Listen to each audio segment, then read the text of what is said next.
Cool. All right. So this week, a little bit of a different topic. We're going to talk a little more content advice contextually. We know everyone wants to post content, but then there's a lot of fear around it. One of the biggest fears being, what are other people going to say? Pretext, pre-frame. We have seen a couple of things this week as well that made us trigger wanting to do this episode.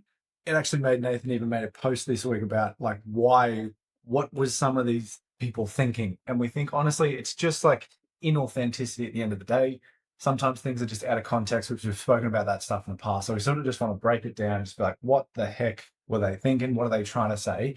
And then what would we do to get it back contextually? Because as Nath just said then, what is it? You getting into the dance is one thing and then being a dancer is another. Can you say that It's again? like what got you to the game and what will make you elite are two very different things, right? It's that Exactly. whole idea. Yes. That's why like athletes often make terrible coaches because they know how to be an athlete. They don't know how to coach the thing. Yeah, they forgot how to get there. Yeah, Yeah. nice. So that's context. That's a big thing for us. And look, straight out the gate, we're not the mastermind of all this. We make mistakes. We get it, but we've got ways to deal with making mistakes. And I think people think that they like put up one post, it goes badly, that's their reputation tarnished, and it is just not the case. Like the case of being online is literally an hour event, and then you got to make a new thing.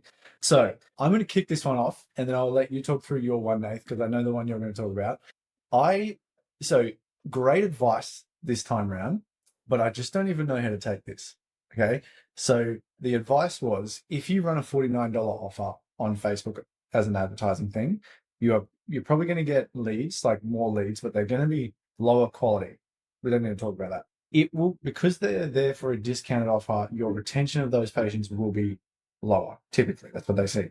So sometimes having a $49 offer is actually a bad thing because you don't get the retention on the back end and you'd be better off with a more expensive offer up front to get higher quality leads. I was like, okay, interesting. So then I went on Ad Library, looked up his clinic. He runs a $49 offer.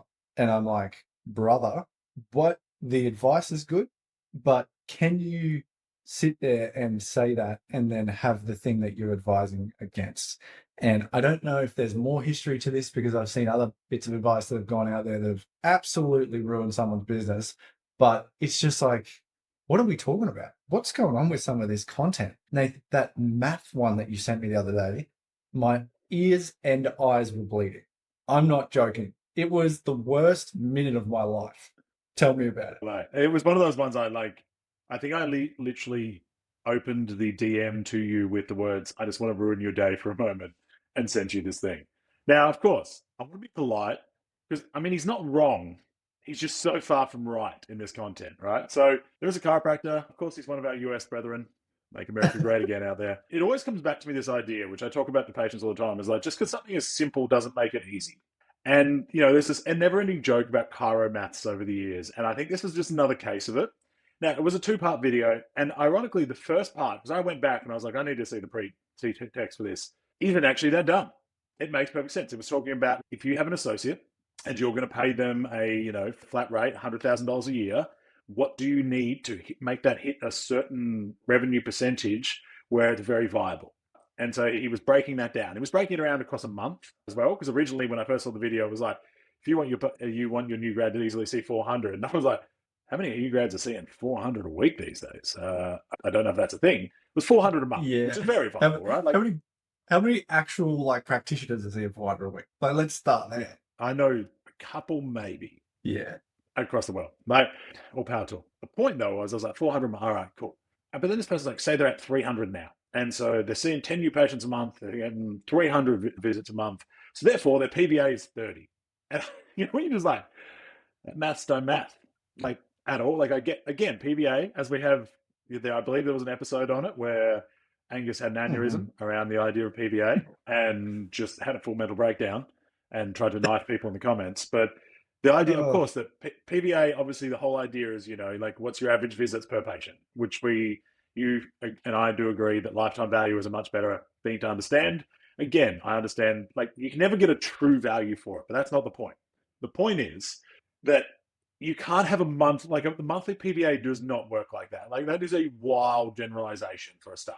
And then his answer was just like, so if we want to get them to 400, just add 5 new patients there, still do that. Now they're doing 450. Or maybe they just take up their PVA to 40, Now they're seeing 400.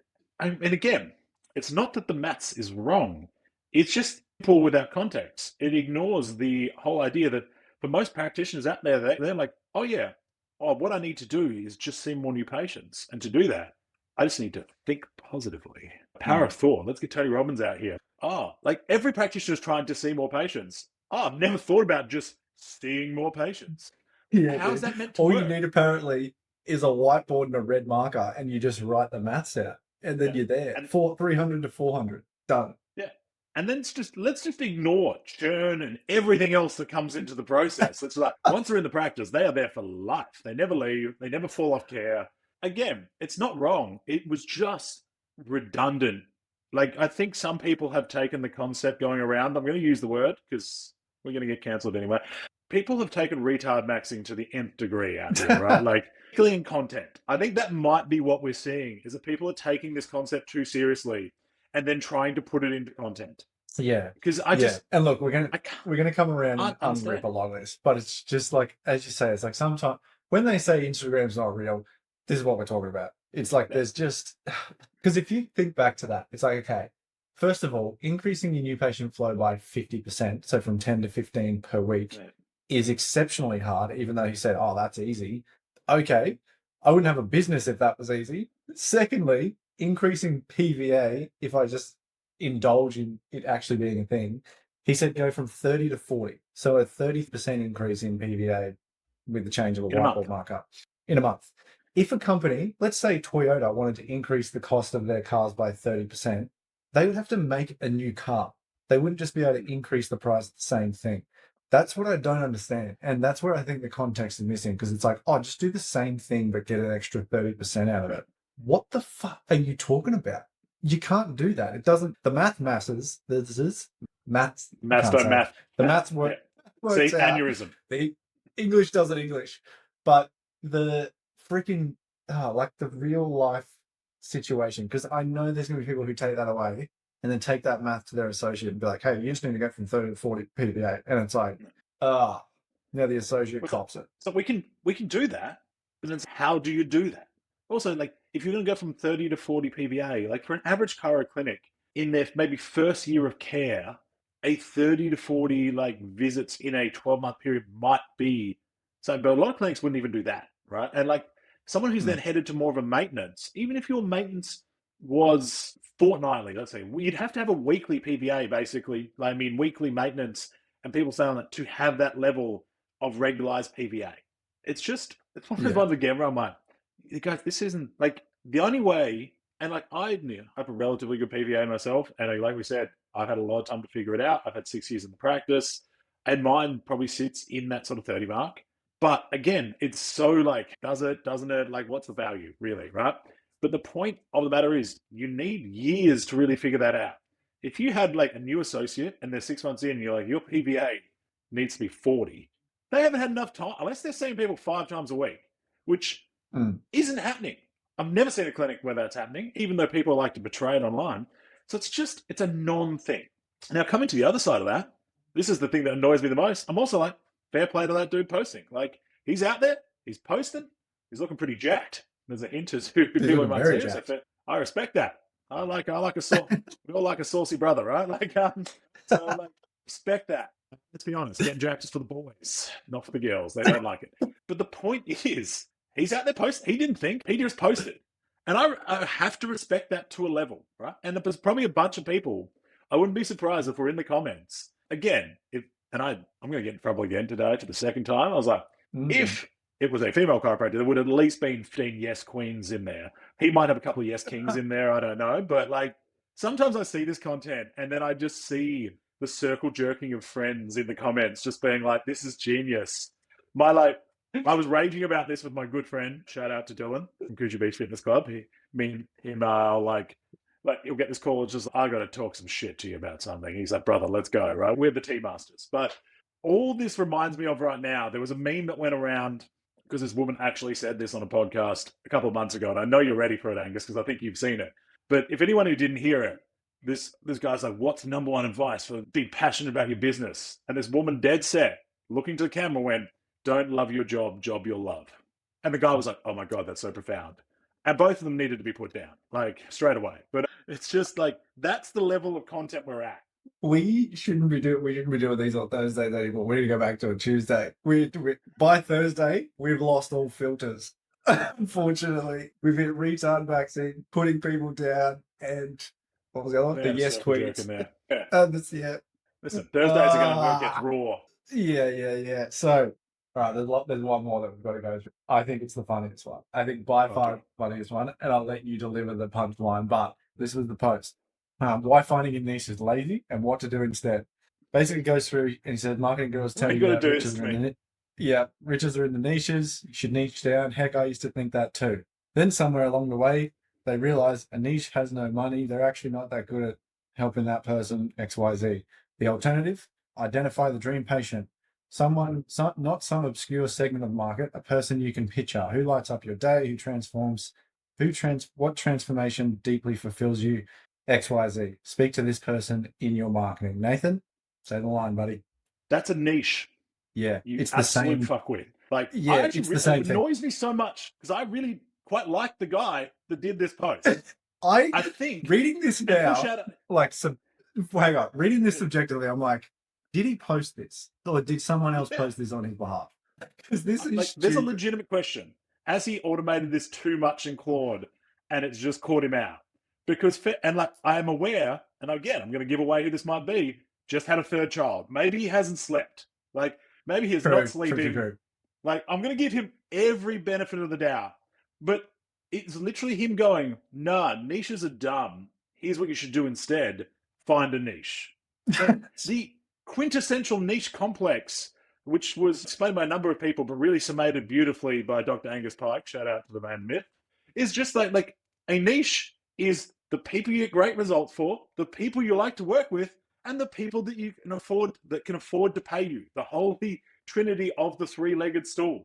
He literally just says that, and then's like, so don't do a niche. Now, what he might be trying to illustrate is people jump on an idea and a complex without actually figuring it out. I know a lot of people that graduated. People don't realize when I first graduated, I was like, I want to be the #1 pediatric chiro, because it was like the big thing was like if you didn't do pediatrics, you were like a detriment to society as a chiropractor like 15 years ago.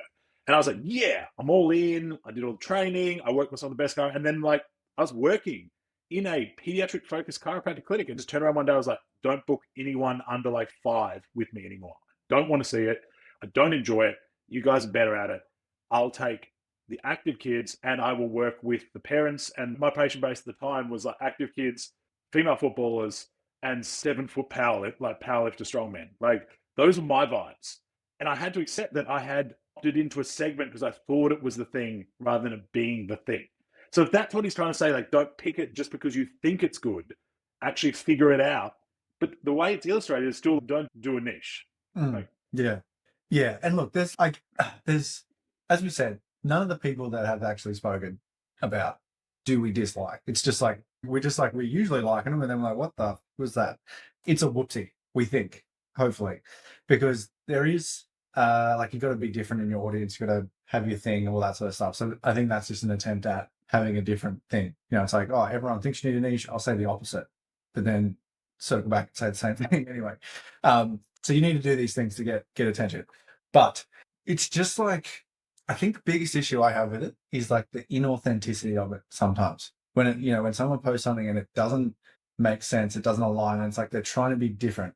And it's like trying to be different is taking you away from what you're good at. And that's not worth doing. So I do want to move now into the positive side, because as we've said, chiros, genuinely chiros are like fearful of posting online because they're worried about getting ripped on. We've just done 15 minutes of ripping, so let's do some unripping.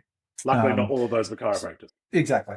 So let's talk through the idea of the fear of posting, because I get this question at least every other week, and it's like, how do you get over the fear of getting on camera and posting? My simple answer for this is you just don't have, if you're obsessed with something, that'll make you do anything, even if it's uncomfortable. That's kind of the answer. It's like you're not obsessed enough. You don't want it enough. My mate has a builder, literally messaged me today because I just answered some questions. And he's like, oh, I want to post.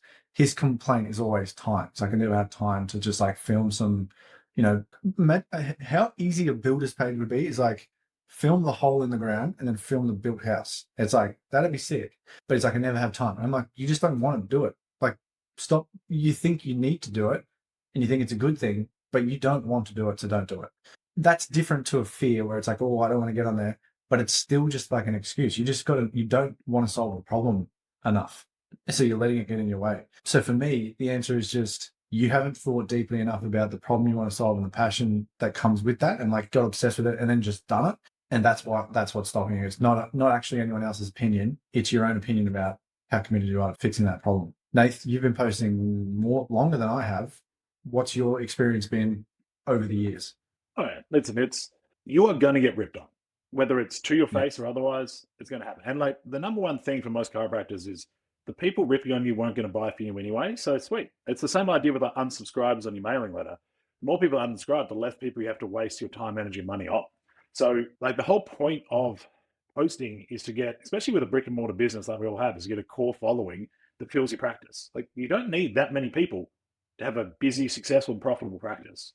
It's like I don't have a huge following. I've got just over 2,000 people on my main. I think I'd like similar on my chiro page, right? And yet the practice cranks, and we get a lot of new patients from it. Now, for my launch page, am I trying to get that bigger and bigger because we're expanding? Of course, yeah. But like, it's just reps. I remember when we were doing a lot of filming days in the practice with all my new associates, and I remember some of them just having full breakdowns. Like we were doing proper film, like I got videography in. This is the early days, filming things out, paying good money.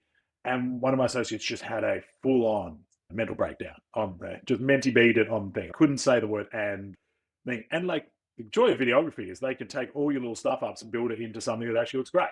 So it was good. But he apologized. I was like, bro, it's not that big a deal. And I've had multiple said, how are you good at it? I was like, I'm not good at it. I just don't care that much. And I've done it thousands of times. Like I have videos of me like trying to do ads where it took me like 100 takes to get a 20-second thing across. When I cared too much, like the imposter syndrome early on was so big that I cared what everyone thought. And then I just started doing like less quality. Like I didn't need the best camera. Like just what came up for me and the people I was looking after. I just threw it out there. You know, one of my biggest posts I ever had was me having an absolute rage about how the real hero of Frozen is not Elsa, it's Anna. Elsa's a cranky ass, like ice-handed bitch who tries to kill her family and gets all the credit because she's got these weird powers. Now, as somebody who doesn't have children, I know that means absolutely nothing to you. But for me, you've lost me finally there, buddy. watched with my daughter, and I was raging. I was like, this is stolen valor right here for like the sister. And of course, a lot of people I was looking after at that time, parents, were just on in the chat as well. Some of them defending it, like it had nothing to do with chiropractic. But you better believe in my practice, people were like, yeah, I 100% agree. Like in practice, I was like, yeah, man, like stuff Elsa. By 2 or 3, we're back on board. But number 1, that woman needs to get over herself. So you just got to keep doing it. And you can get stuck in the negative. I used to do a weekly rant, and then I realized I was looking for I was looking for bad stuff. And so there's a line where you have to be like, all right, now I'm just trying to get mad for the sake of it.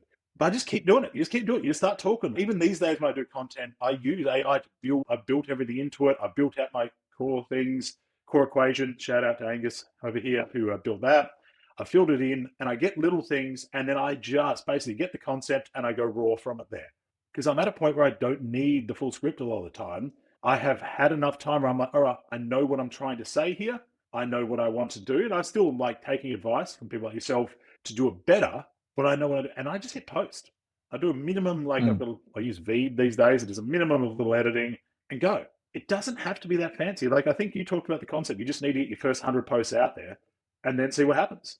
You just got to do it. You just got to press send. You know, I'm not sure when this will come out, but on the 4th of August next week, I am part of the panel for the Transition to Practice webinar from the Australian Chiro Association. So this is all our 5th years or, 4th years trying to get ahead. And there's probably going to be a bunch of new grads in there as well, talking all things, how do you get going? And I've specifically been put in the part that is marketing and like branding, self-development type stuff, which again, I don't think I'm the best at by any stretch of the imagination. Apparently people know me well enough that they think I have something to offer.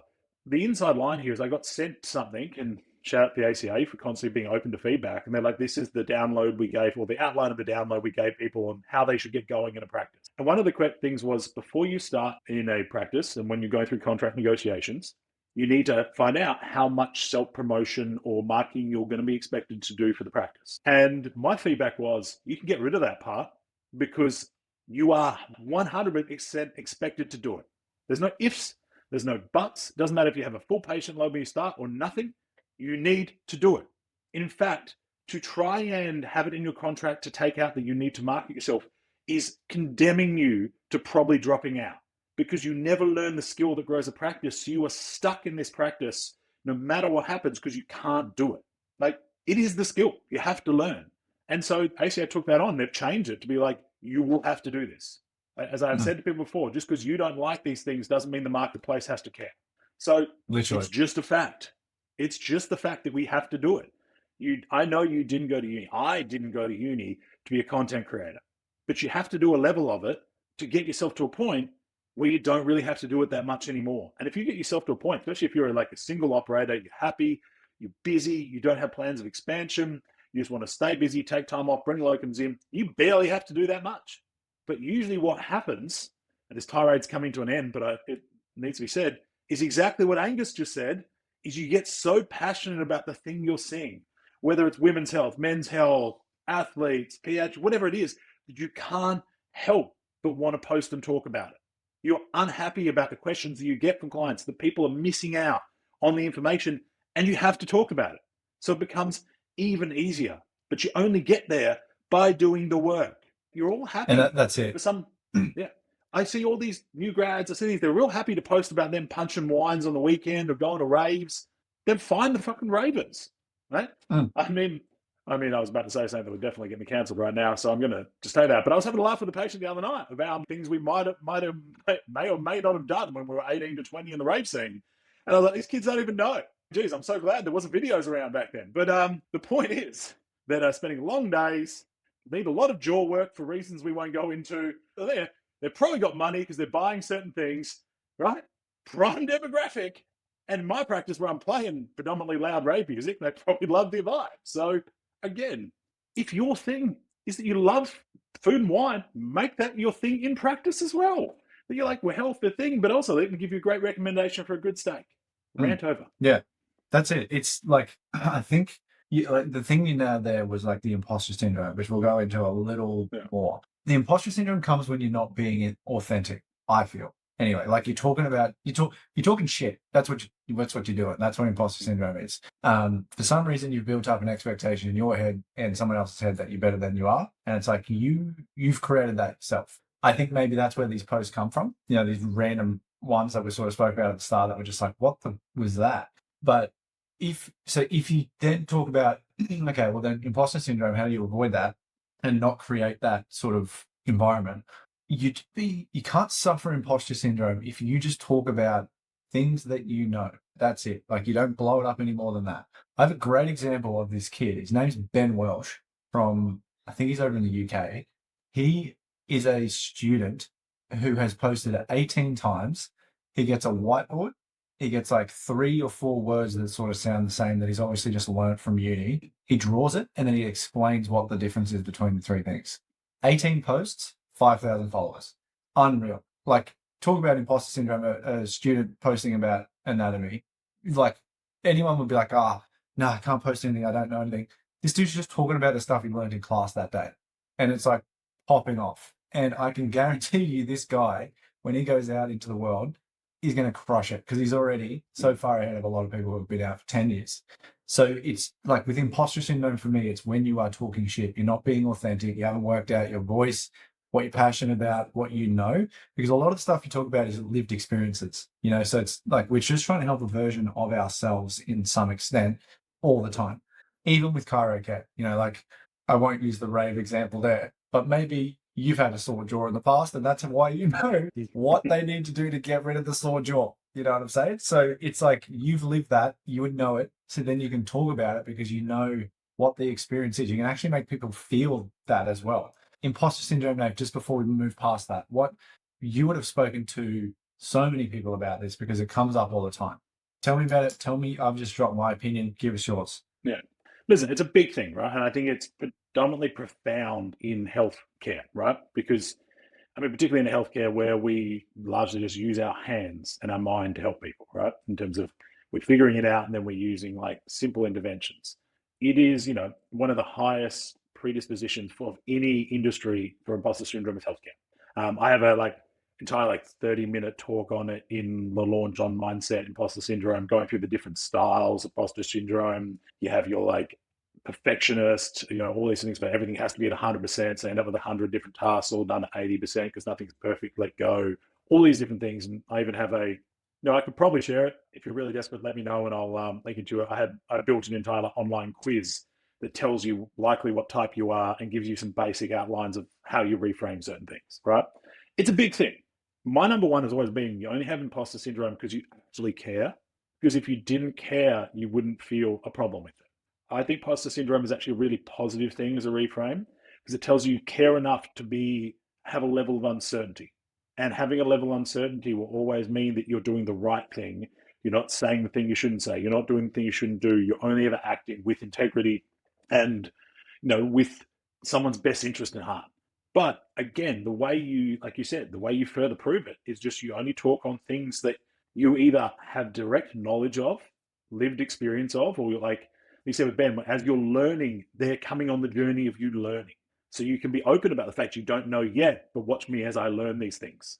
People love coming on that journey. It's the same with a new grad in clinic. Patients don't necessarily care that you're a new grad.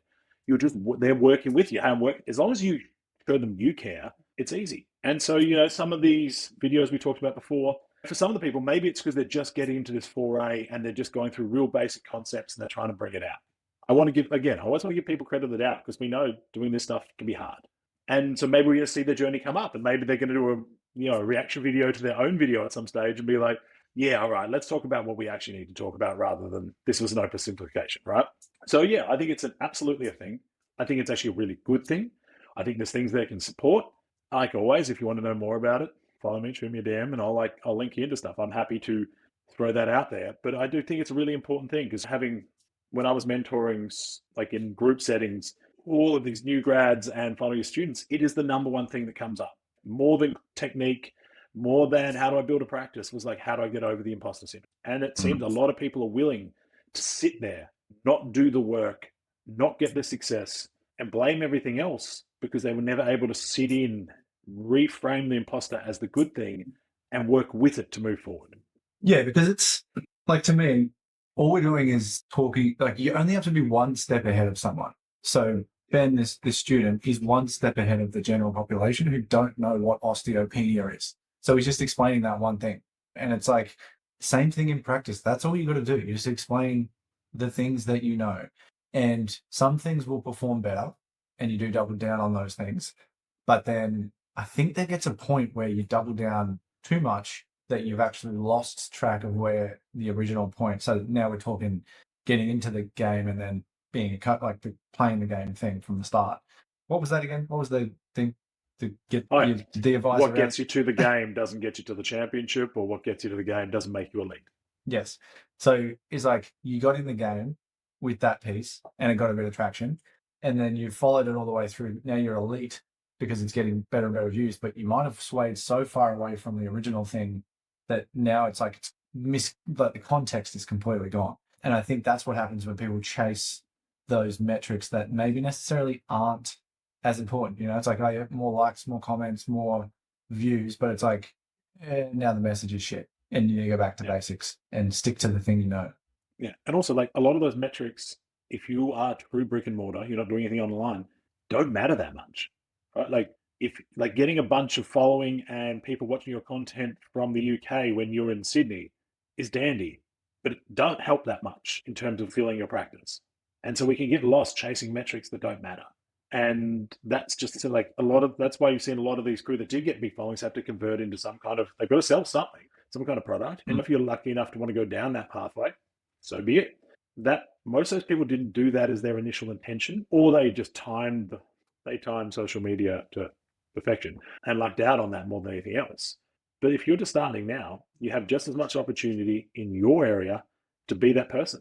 And the other thing is you probably have more opportunity because, as we just said, so many people don't want to do it. So you can just own it. When I came to Perth, like especially Fremantle. And I think I've talked about this before. Fremantle is a heartland of pediatric and family chiropractic. There's a chiropractor like within 5 kilometers of me. There's probably 50 chiropractors. Yeah, probably, and like really good ones. Most with really busy practices.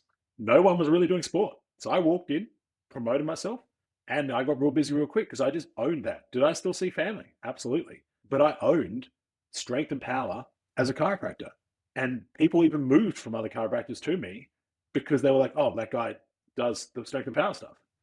I don't think I was that much different to the person they were seeing, but they knew I had knowledge. So even if you're arguing like everyone else is doing in my area, they're not you and they don't have the passion and love that you do. So just be you and your people will find you. Like, I know, Yeah. I know I'm giving advice that's like, it's simple, it's not easy again, but it is actually quite simple and easy. You just have to figure it out, start doing it, and not stop doing it. And it always works out. Yeah. That's it. So it's just like it, because you can have two different people who have different versions of power as well. So like maybe a sprinter versus a powerlifter, different. Like they've got different mindsets around that. So because the other thing that we just sometimes forget is that people just like you more than the other guy. That's fine too, like, and they follow along for that. That I would even say just having someone like you a little bit more than they like someone else probably improves patient outcomes as well. Just because they like you, even if it's placebo or whatever the hell you want to call it, it's like the people are allowed to like who you are as a human. So if you just show up as a human, show the things that you know already from lived experience, and just be consistent and authentic with it, I can't see how it's not going to work for you. Like you just got to keep showing up because when you're in practice, that's all you are as well. If you're practicing and you're pretending to be someone else, there's a time limit on that. I think that's not new news. So it's the same thing online. It's literally just an extension of what you do inside the practice online on a phone. That's all it is. And the fear, I think, just comes from it's obviously it's inexperience, but then it's also the haters. So we can go into the haters. I've had like as you grow, you get more. And some people will argue and they'll say, oh, it's good to have some haters because they're always the first ones to comment. It's good for engagement. It'll make it go further. Cool. I'm on team, don't waste your energy on those guys. So the quickest way to deal with someone is you can literally just block them and they will never see your stuff again. Even if they make other accounts, they will go. So I had literally the last month I've had this guy just like lingering around my account. He's been all right. I've dealt with him a little bit. And then he just pissed me off on Monday and I blocked him. And now I don't have to worry about it anymore. It's gone. It's the same thing in real life. If you were talking to someone you didn't like and you just wouldn't go and talk to them again, just block them out. So there's a difference between a hater and feedback. Like if you've made a post that's dumb and they're like, that doesn't make sense, that's feedback. If they're just like making up points and pulling shit out and they're always the first one in commenting, just get rid of them because all they're going to do is bring on more of those types of people. I don't know why people don't think you can just block people. It's a thing. And it's fine to do. Everyone does it. I think it's like one button. You push the dots and then you push block and then they're gone. Nath, talk us through your experiences. I'm saying, right? Like it's funny. I remember I was doing a lot of content at the same time as a good friend of mine who's an osteopath. And I don't know how, but he got so many haters, even from his own profession, just because I think he was trying to, step out of the tall poppy. I was like, I just don't seem to deal with it. Now, I think he had a more active through I seem to attract people like me that are like, yeah, nice work. More likes and shares rather than like big comments. But when I would say the biggest place I've seen haters is more on ads, right? If you're running ads, you practice, you are going to get someone that's just like, you guys kill people, you do this, you're the worst, all sorts of stuff, right? And so I just do you like you don't waste. Again, it's like the unsubscribe button. Just block. I don't have to again, if someone's giving a legitimate challenge on something and it's like active and open, I'm here for it. I have the same thing with my like channel and creation event. Like I will follow people because I think they're giving good content. But if they start going down avenues that's just like biased, negative things, I don't need to see that. I don't need to watching crew. Like there seems to be a move again, like people reviewing, people putting up stuff that are doing more, I would say, like energy-based techniques, largely non-chiropractic techniques, but people are doing, what we probably think of network and NET here. Externally it looks woo-woo, maybe, but it seems like a lot of people get good results from it. So who am I to argue in a world where pain is such a subjective and emotionally driven concept? But just trying to flesh content because you've got a bunch of like other crew in your comments that will shit on it as well is just like lowest common denominator stuff. And whenever I say that, like it icks me in a way. I'm just like, I don't need this in my channel anymore. Doesn't matter how good your other content is. you're not my person. Now, for them, that might be a good thing too. They're getting rid of someone like me that would never buy from them. So maybe it's a good strategy, but I just don't think it's like that hard. I don't love it either. I have definitely wanted to a few times just tell someone to politely go outside and play hard and go fuck themselves and like all those kind of things. But don't waste the energy. Just like block, move on, and find the people that are in there. And again, don't only surround yourself with yes people, but surround people that like their challenges are helpful and legitimate, not just for the sake of it. What was your thing the other day? It's like the first thing they do is bring up the fact that like the original chiropractor was X or Y and this happened. And it's just like, brother, do we really want to go to like some of the origins of a lot of medical stuff where like we're ripping out frontal lobes, the hysterectomy is called that because that's how you stopped a woman from being crazy because you took the hysteria out of her. Like, I feel like a lot of professions like to, we're not tarring with the same brush and we're ignoring the evolution across everything. Even the most traditionalist subluxation based chiropractor has still vastly evolved from 120 plus years ago. So let's all just have a coconut smile and sit the fuck down, right? Yeah, that's it. And so to then play the pro side of haters, because some people do recommend you just like leave them because they're good for engagement. If someone engages with your videos, so comments is a big thing, which will help drive engagement on a video. A hater will always comment because they want to get their opinion out there. So that's why like people are like encourage the conversation because that will help your videos go further. Again, brick and mortar, we're not online. It's not worth your energy. I don't think you're going to get a huge community involvement from, North Fremantle because it's all over the world. You get some guy from America, some guy, they've all got different backgrounds, different opinions. It's just like, that's why for me, it's like, you're not an online business. It's not worth your time. Yeah, so for me, it's like, yeah, like why? That's why people say do it though, because it does get more reach. And if you can handle that and stomach that, great. If that helps your business, great, go for it. Applying that contextually to what we do, not really worth it. Then just to touch on as well what you mentioned there. So cold ads will get more hate, without a doubt. The reason for that, just so people understand how this works, your cold advertising or paid advertising is a cold audience. So you put a ring around a certain demographic of people and you just say between 18 and 65, I'm going to pay $100 a day and I'm going to make sure they see my videos. You are the equivalent of the guy selling environmental packages on the street saying, sign up and give me $50. That's the exact same thing. So the guys that you know the feeling, you walk past one in the shopping mall and you're trying to not get eye contact. You're doing your absolute best to not see these guys. That's what you are. So if you stood there and then in that instance, they like walked up to you every single time and said, hello, someone's going to tell you to piss off. Like that's just the reality of it. So with paid advertising, you're going to a cold audience. That's why it can happen more because you're going to people who don't know who you are. And it's like cold calling. When you post on Instagram or your own organic social media page, the way Instagram works is it wants to be your best friend. It wants to go and find more people that you want to talk to. But the difficulty is if you don't know who you're talking to, it struggles to find it as well. So when the algorithm can't help you, it's because it doesn't know who the F you're talking to. And that's your problem. So it will trial every now and then, and it may miss the context of who you're trying to talk to, and you land in a bunch of people that you didn't actually want to land in. And that's potentially where you get some hate. But again, it's like the reach is different, so you don't get it as often. You can also run like paid advertising, but like to your warm audience. So these people who watch you and engage with you, that also gets less hate because again, it's like warm. They know who you are. So that's just like contextually, like the differences that can happen there. I had one other point I was going to make then. Cold, warm. Mate, do you have anything to add to that? Well, I think. No, I think that sort of covers them. You're right. You're advertising to people who didn't expect to see you.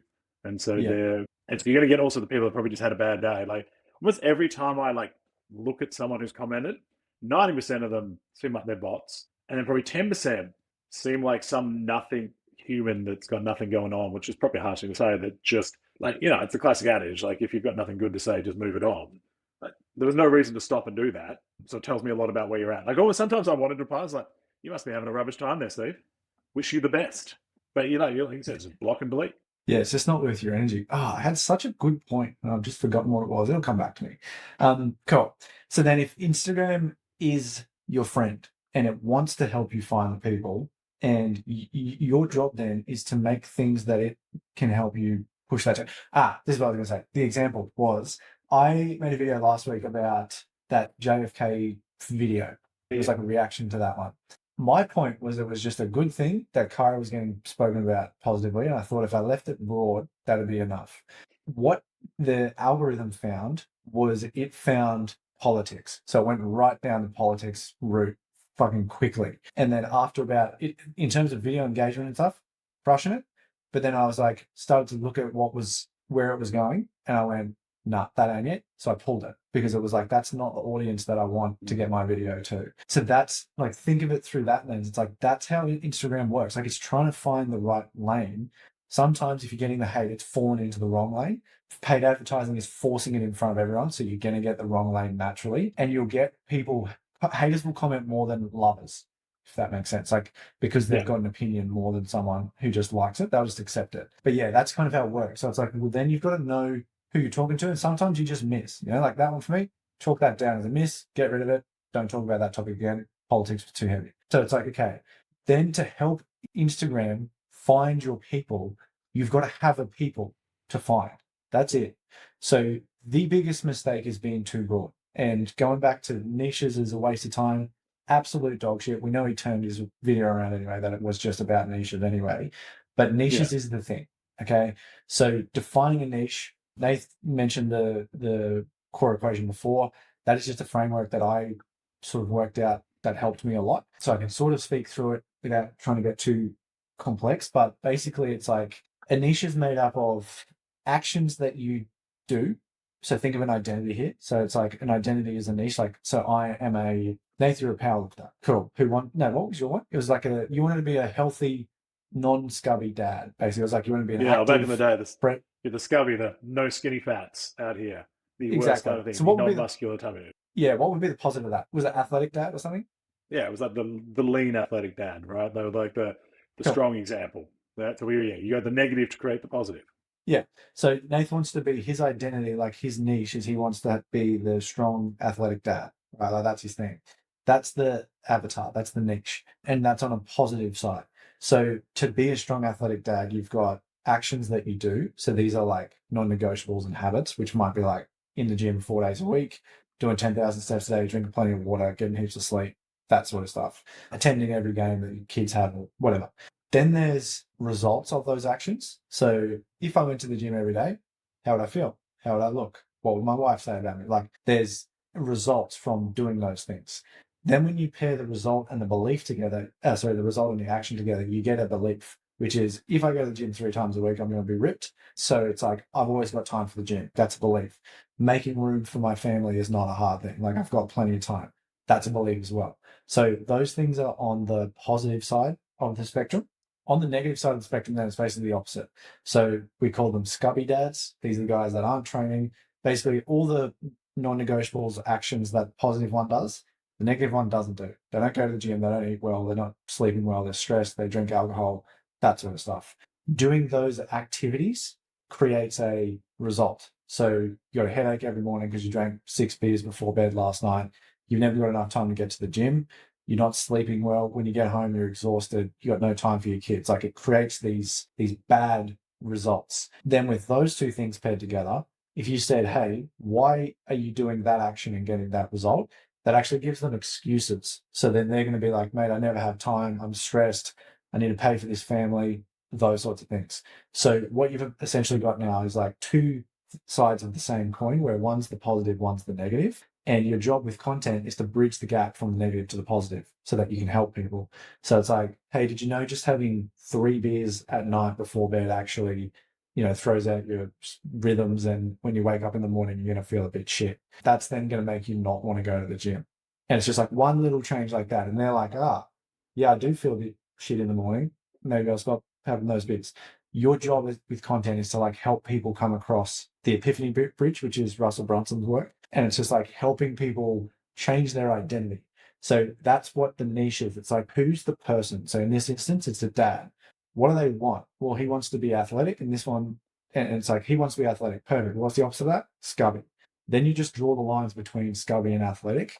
and you talk about those things with your niche. And Instagram, if you do this well, Instagram will go and find people who are like dads, burnout, looking at like the effects of alcohol, maybe even like gambling. Like it'll go and find people who have shown interest in trying to make that journey themselves, because you're trying to help them get across that journey. And that's really like, that's what the core equation framework is. It's like, well, you get the person, get the positive, what they want, work out the negative, and then to help them cross the bridge, you've got the results, the actions, the beliefs, and the excuses, basically. Like that's the entire framework, without going into too much depth. How was that?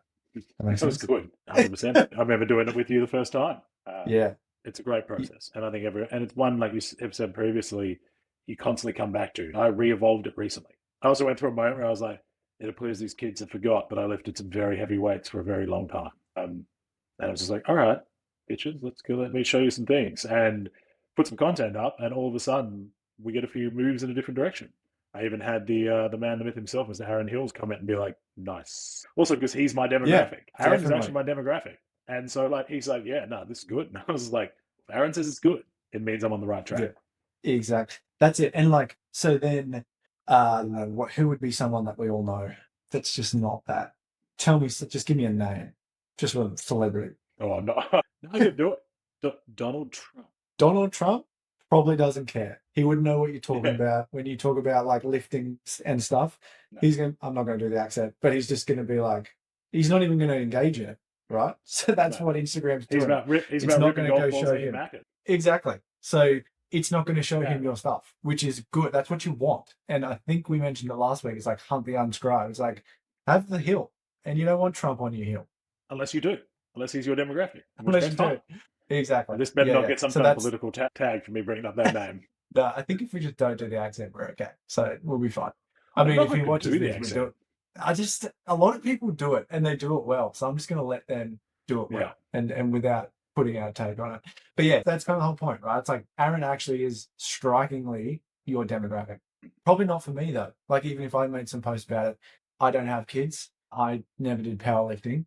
So he probably wouldn't relate as much to the stuff that I do.